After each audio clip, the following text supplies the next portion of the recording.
Over the last weeks, I've improved the concepts from my last videos, including movement configs, auto lineup, and instant flash configs, to create a CFG framework, connecting them all together.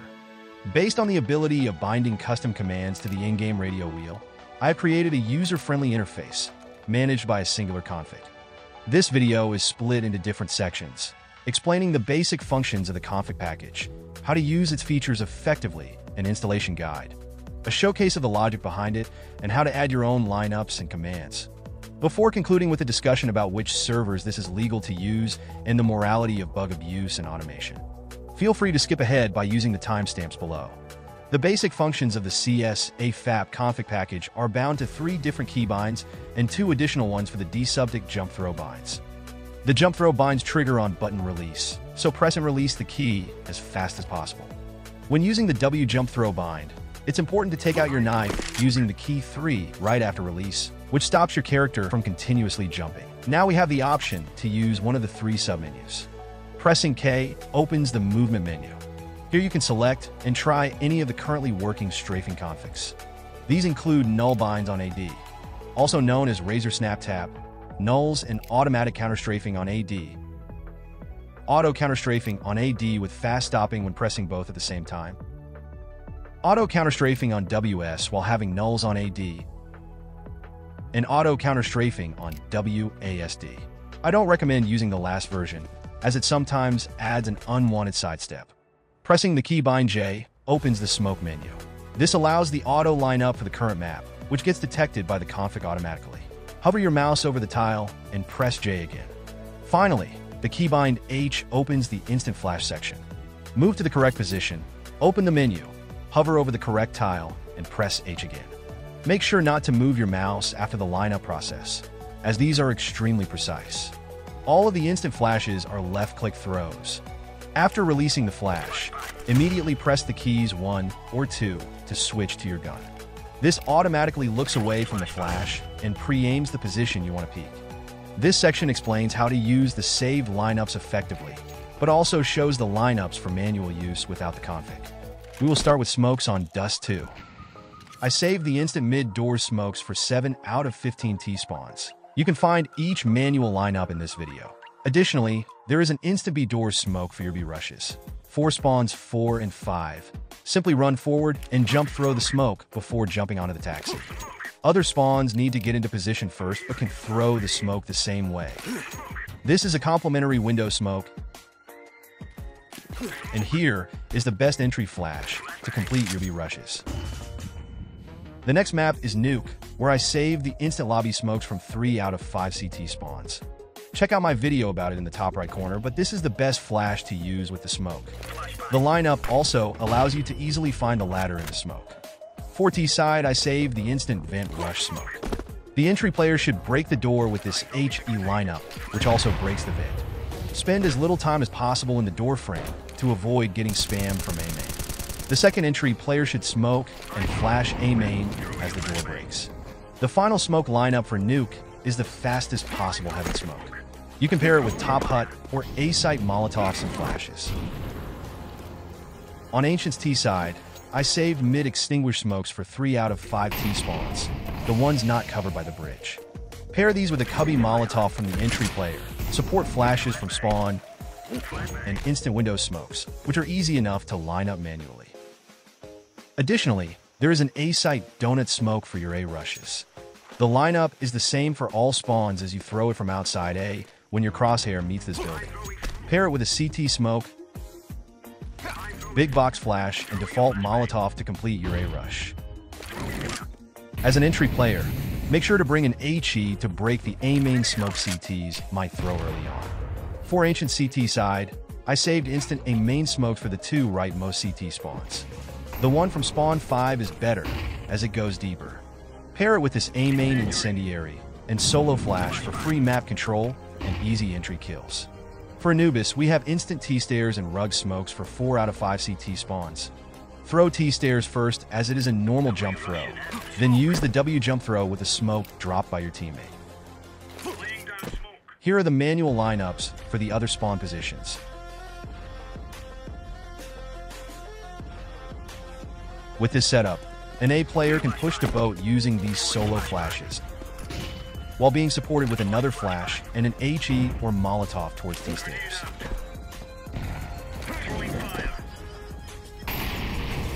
This under-bridge flash allows your mid and dark players to peek water without getting blinded. A proactive CT side is key on Anubis. For Inferno, I only saved a new deep mid smoke from this spawn position. I might update it with phase mid smokes, but they're easy enough to line up manually. For Mirage, I saved instant smokes from 5 out of 10 T-spawns. After throwing the W jump throw window smoke, the options for connector, B short boost, and top con smokes appear.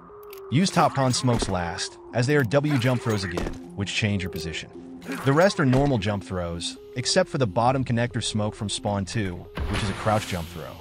For Vertigo, we have a fast mid Molotov for CT side. Run diagonally and counter-strafe at this position to hit it every time. This HE slows them down in the fire to maximize the damage. Additionally, I saved a fast mid smoke for your solo mid play. Use this flash to buy your A players time, who can rotate to support mid and B after taking a ramp control early.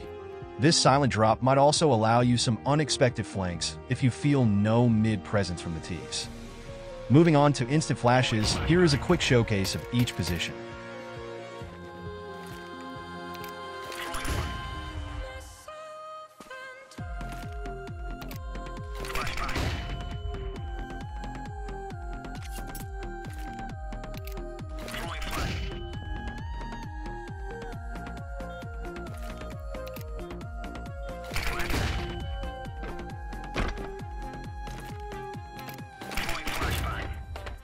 After lining up the elbow instant flash on Ancient, crouch throw to break the smoke with an HE, immediately followed by the standing instant flash.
Immediately after breaking the window smoke on Anubis, press Q to line up the instant flash.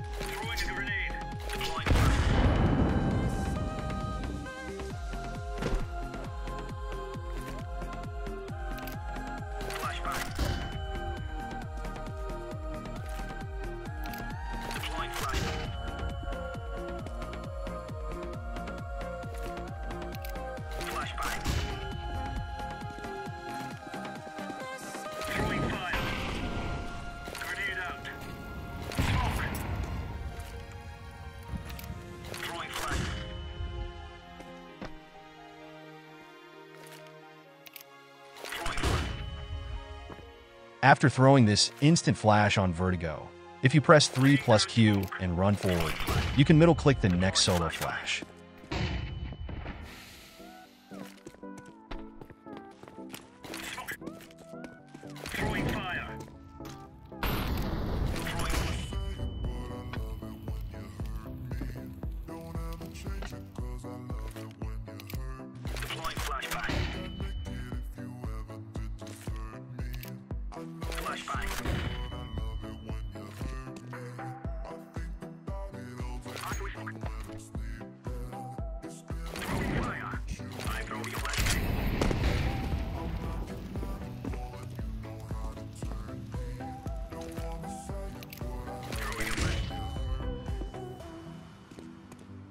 This is how to install the CS2 afap config package.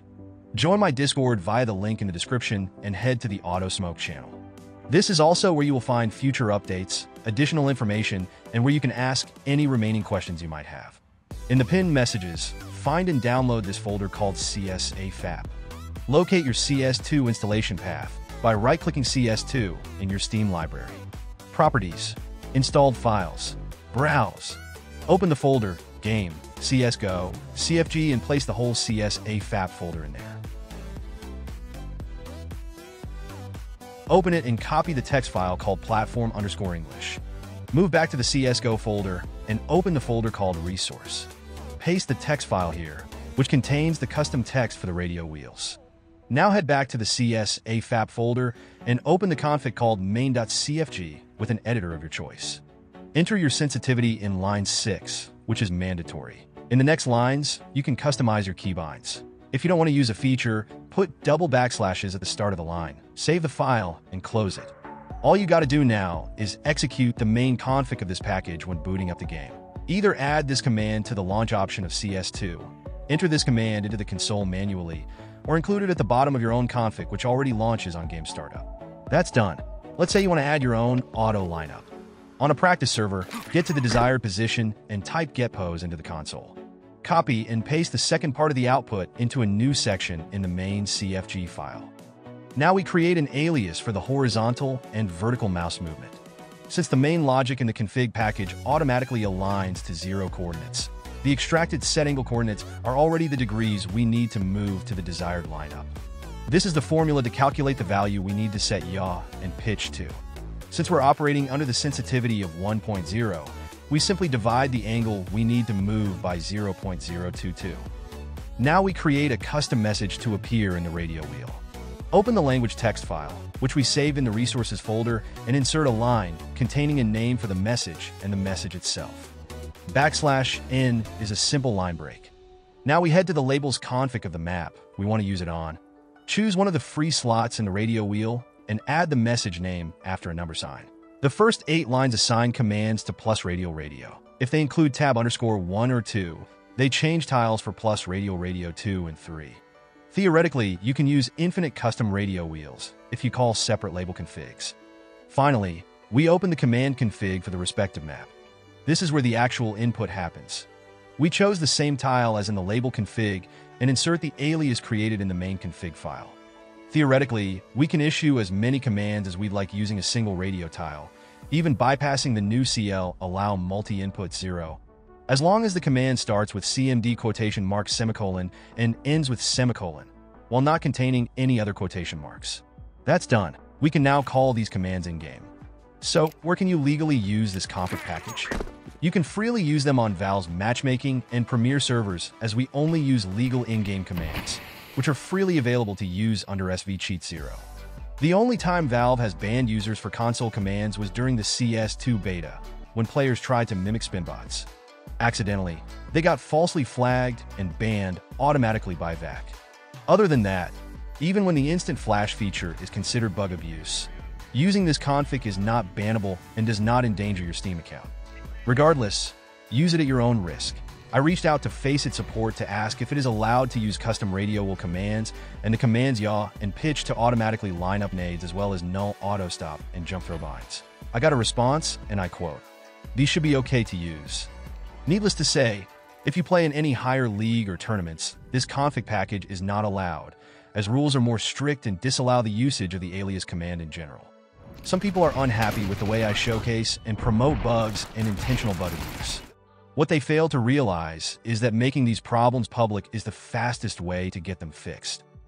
While I want to emphasize my stance against any kind of cheating in Counter-Strike, I think it's important to distinguish between 1. Actual cheating, 2. Bug abuse, which is not and should not be bannable on Valve servers, and 3. Simply gaining an advantage by putting in the knowledge to utilize free-to-use in-game commands. I still think that the instant flashes should be patched, and the same goes probably also for yaw and pitch commands to turn pre-calculated angles instantly. At the end of the day, Valve decides what should be part of their game, and as long as these methods are part of the game without using external assistance, I think it's fine to use them.